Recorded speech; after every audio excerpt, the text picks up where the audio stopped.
복숭아가요, 시간이 지나면 지날수록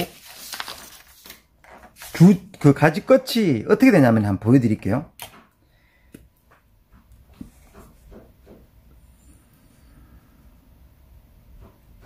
땅이 이렇게 있지 않습니까? 땅이 이렇게 있으면은, 땅이 이렇게 있잖아요? 땅이 있으면 복숭아가, 땅이 이렇게 있다 쳐요. 1년 새일 때는, 어릴 때 묘목을 키워서 가지를 이렇게 치잖아요?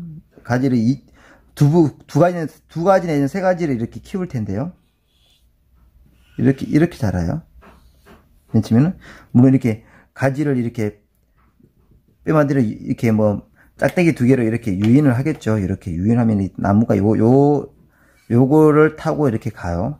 그리고 제가 나중에 말씀 또 드릴 텐데, 여기다가,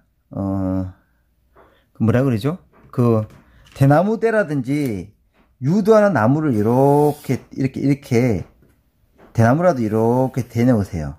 여기도 대나무 이렇게, 어린 묘목에 이렇게 대놓으면은, 요 끝이 생장점이, 옥신이라는 애들이 있는데, 생장 끝이, 얘네들이 얘를 따라가려고 그래요. 대나무를.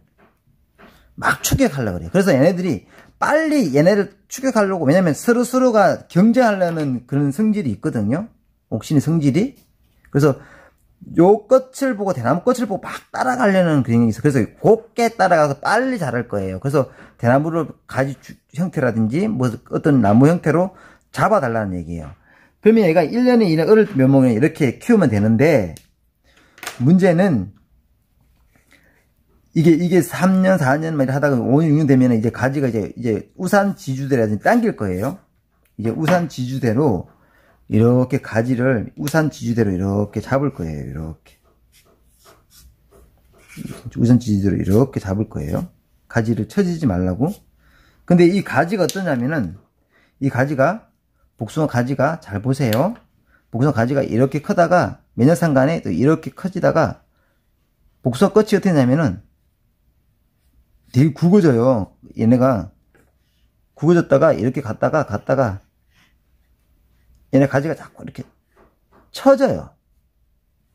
나중에 키워보시면 알 텐데 자꾸 처져요. 이렇게 가지는 이렇게 막 부주전에 이렇게 막 돋아나면서 계속 올라가죠. 이렇게 또는 이렇게 가지들이 이렇게 번창할 텐데, 이 끝부분을 어떻게 하겠냐는 거예요. 이 끝부분을 제가 이렇게 한번 계속 그려볼게요. 가지들이 이렇게 되는데, 복숭아 끝부분이에요. 이 끝부분을. 근데 이걸 어떻게 해야 되느냐 하면은, 물론 여기 우산 지주대로 이걸 당길 거예요. 최대한 당기고 이렇게 당기는데, 이 끝부분을 물론 잡아서 또 당기기도 하죠. 근데 이 끝부분 어떻게 하냐면은, 지난 시간에 말씀을 드렸죠. 여기 어떻게 한다고요? 가지에, 어디 갔니? 여기 끝부분이에요. 가지 끝부분이, 가지가 이렇게 해서 이렇게 쳐진다 그러면은, 가지 끝이, 쳐진다 그러면은, 여기 맨 밑에 그러니까 잎눈. 맨 밑에 잎눈을 놔두고, 어떻게 한다 그랬죠? 잘라달라 그랬죠. 잘라요. 그러면 여기서 어떻게 해야 된다고요? 생장점 끝부분이 어떻게 된다고요? 밑에서 이렇게 치고 올라간다 그랬잖아요. 이렇게. 얘가 이렇게 치고 올라간다 그랬죠. 밑에. 그러니까 가지에 밑에 잎눈, 눈이 막 있잖아요. 위에도 있고 막 여기 측면에 있는데, 밑에 있는 잎눈을 보고 간격을 좀 두고 잘라달라 그랬죠. 그러면 얘네가 가지가 이렇게 치고 갈 거예요. 여기서 이렇게 눈이 나서 이렇게 치고 올라갈 거예요. 그러면은 전전할 때 이 마지막 끝부분을 정리를 하시는데요. 정리를 하시고 여기에 잎눈이 있는 눈을 보고, 여기도 마찬가지 잎눈이 있는 눈을 보고 절제를 하세요. 절제하시고 이걸 가지고 이렇게 키워 나가야 된다는 거예요. 또 이렇게. 그래, 주지 끝부분에는 열매를 달지 말라고 말씀을 드리는 거예요. 달지 마세요. 욕심내서 달지 마세요. 자꾸 처져요. 안 그래도 무거워서 처지는데, 지 몸뚱이가 무거워서 자꾸 가지가 늙어서 처지고, 칼슘이 빠지니까 처지고, 자꾸, 허리 자꾸 휘는데, 유인줄을, 경실줄을 잡아 당기고 하는데도, 그 끝은 자꾸 처지게 돼 있어요. 이걸 잡아주는 역할을 하기 위해서는 자꾸 이렇게 올리는 역할을 해야 돼요. 이 눈이 밑에 있는 눈을 보고 자꾸 잘라주고, 또 처지면은, 또 눈의 밑에 눈을 보고 잘라주고, 끝은 계속 키워주는 거.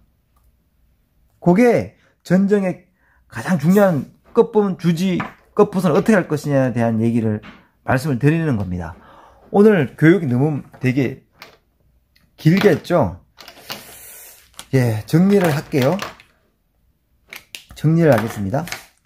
오늘은 여러 가지 얘기를 많이 했어요. 그래서, 정리를 하자면요. 전정의 3가지의 약속이 있다고 말씀을 드렸는데, 그걸 하나하나 되짚어 보면서 말씀을 드릴게요.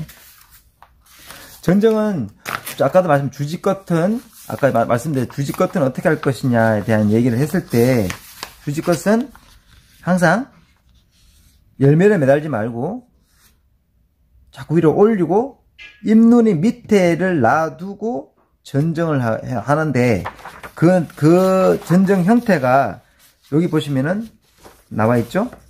나뭇잎 형태로 만드는 방법이 있는가 하면은 또 역삼각형으로 만드는데, 거기 역삼각형이나 나뭇잎 형태를 보면은 공간을 확보를 많이 채우자. 그래서 열매를 많이 달자. 왜냐면 뿌리가 그만큼 내린 만큼 줄기에 나뭇잎까지도 그만큼 형태를 잡아가야 됩니다. 왜냐면 밑에도 확실하게 번성되어 있을 거니까요. 그러니까 똑같이 하늘 방향도 삼각형이라든지 나뭇잎 형태로 뿌리에 대한 만큼 TR율, 뿌리와 나무와의 그 균형을 맞추는 전정 방법을 하자는 게 가장 큰 취지고요. 끝까지 곱게 키우는 전정법이 전정의 가장 좋은 방법이라는 게 첫 번째고, 두 번째는 나무의 각도예요. 각도가 너무 45도에서 60도 사이가 가장 좋은데 65도 이상 되어버리면은 너무 혼자 크려는 나무 못된 버릴 수 있기 때문에 각도는 45도에서 60도 사이로 각도를 맞춰주는데, 45도 이상 욕심을 달아서 열매 많이 달아버리면 45도 밑으로 내려가 버리면 어떻게 된다면은 도당성 가지가 막 터져버려요. 45도 밑으로 나오면 도당성 가지가 터지면은, 이 도당성 가지를 웃자람 가지라고 표현을 하는데, 이 원인은 각도가 너무 낮게 나왔거나 아니면은 비료를 너무 과다하게 시비했을 때, 질소 인상 가리를 많이 했을 때는 도당성 가지가 힘이 막 남아 돌아가서 막 터져요.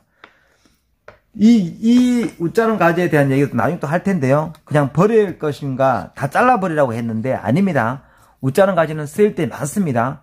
또 이걸 또 4번째까지 얘기할 수 있는데 4번째까지 얘기해 드릴게요.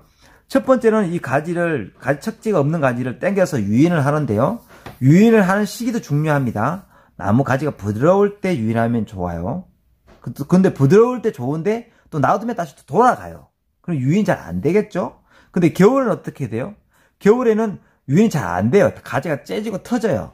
그러니까 가을에 부드러울 때 유인을 해서 겨울에 딱딱하게 될 때, 그리고 물이 내려갈 때가 또 나무가 굳어지니까 그때가 유인할 때 가장 좋더라. 그리고 가을이 바쁘게 생겼다라는 얘기를 하고요.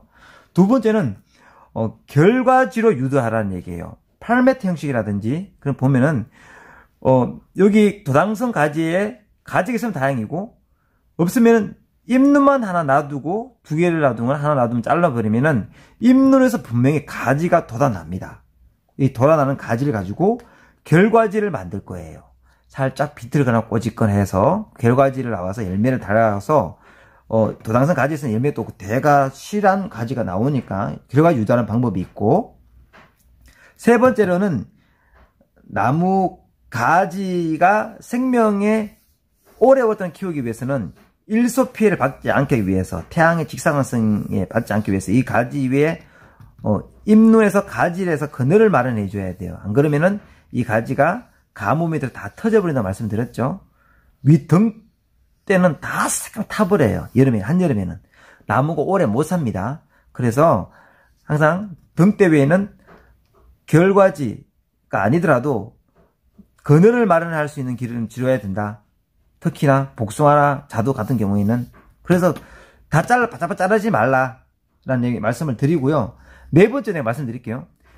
이 웃자른 가지가 젖붙이기용으로는 굉장히 좋습니다. 왜냐면 힘이 좋기 때문에 눈이 분명합니다.